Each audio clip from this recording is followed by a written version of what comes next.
You run a courier depot. 200 packages are ready to go, boxed, labeled, sitting in a row. You have the trucks. Your drivers are waiting. You could send all 200 out the door right now, but the receiving warehouse called ahead. They have 20 loading bays. 20, not 200. If you send all your trucks at once, 180 of them sit in the car park, waiting for a bay to open. Drivers waste hours. The roads around the warehouse clog. The warehouse itself can't work any faster. They didn't gain more staff just because your fleet arrived. Their capacity is 20 bays. That is what it is. So instead, you send 20. When a bay clears, the warehouse calls. 2 bays just opened. You send 2 more. When another clears, 1 more free. You send 1. The depot runs at the rate the warehouse can actually handle.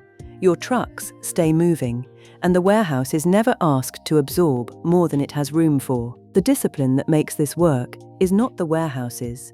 They don't tell your drivers to stop on the road. They don't reroute your fleet. They report their available capacity. And you, the dispatcher, take that number seriously. The constraint is yours to enforce. So is the accounting. That is sender throttling. And the question this video answers is not whether that constraint exists, but what it actually looks like, mechanically, for a sender to enforce it on itself. A sender, left to itself, sends. It has data, it has a connection, and if the network will carry the packets, it pushes them out. There is no internal governor, no built-in instinct to pause and check whether the receiver is keeping up. The data goes. This is not a design flaw. It's what sending means. The constraint has to come from outside, in the form of the receiver advertising how much space it has. But honoring that number, tracking it, and stopping when it's reached, that is entirely the sender's responsibility. The mechanism is accounting. The sender maintains a running count of how many bytes are currently in flight, sent, but not yet acknowledged. Every time it dispatches a segment, that count rises by the size of the segment. Every time an acknowledgement returns, it falls by the number of bytes the ACK confirms. And there is one rule the sender never violates. The in-flight count must not exceed the window size the receiver last advertised. Not a speed dial, not a rate setting, a count and a ceiling, and the discipline to stop when the count reaches the ceiling. Back at the depot, every time a truck leaves, you mark it in a log, 1 bay consumed. Every time the warehouse calls to say a bay has cleared, you cross it off, 1 bay free, 1 truck can go. You never need to know what's happening on the road. You track 2 numbers, trucks currently out, bays currently available. While trucks out is less than bays available, dispatch. The moment trucks out equals bays available, hold. The TCP sender does this exactly. It knows its window size, the number the receiver last advertised. It knows its in-flight byte count, everything sent since the last acknowledged byte. Available window is the difference, window size minus in-flight. If that number is positive, the sender can transmit up to that many additional bytes. If it reaches 0, the sender waits. When an acknowledgement arrives, acknowledged bytes are no longer outstanding, the in-flight count drops, and the available window opens.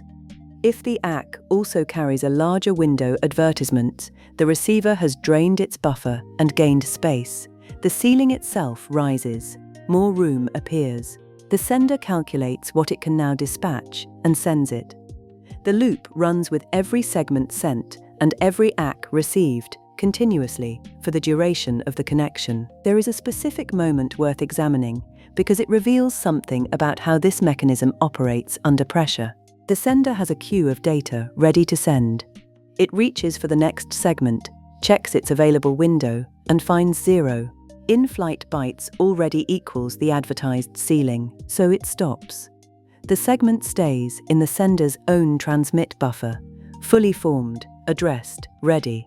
The sender does nothing with it, not because the network has failed, not because the connection has been interrupted, because a number the sender calculated says the limit has been reached. The sender holds itself back. This moment is also where window size has its most direct effect on throughput.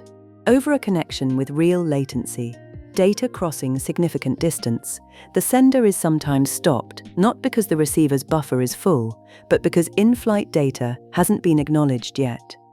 The segments are in transit, the ACKs are on their way back, and the sender waits.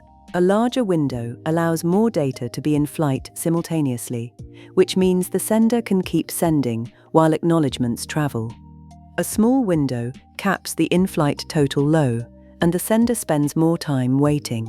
The window is the limit on how much useful work can be in progress at any moment. Here is something easy to overlook. The receiver does not track the sender's state.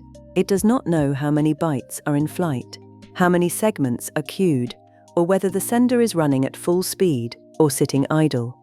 It knows one thing: how much space its own buffer has right now, and it reports that number with every acknowledgement. Everything after that is the sender's problem. The accounting, the sealing, the decision to send or hold, all of it lives at the sender, because that is where the sending decision is made. Each side handles what it can see. The receiver can see inside its own buffer. The sender can see its own in-flight count. Neither can see what the other sees. The division of responsibility follows the division of visibility. What sender throttling makes visible is that every TCP sender is doing continuous self-accounting, measuring its own output against a ceiling it did not set, and holding itself back when necessary. The network does not impose this. The receiver does not police it. The sender enforces the limit on itself in real time because it is the only entity with the information needed to do so. That is the shift worth carrying away from this. A TCP sender is not a pipe that someone else regulates. It is a mechanism that regulates itself, using a number it receives from the other end and a count it maintains internally, to stay inside boundaries that keep the receiver from being overwhelmed. Speed, on a TCP connection, is not the sender doing its maximum.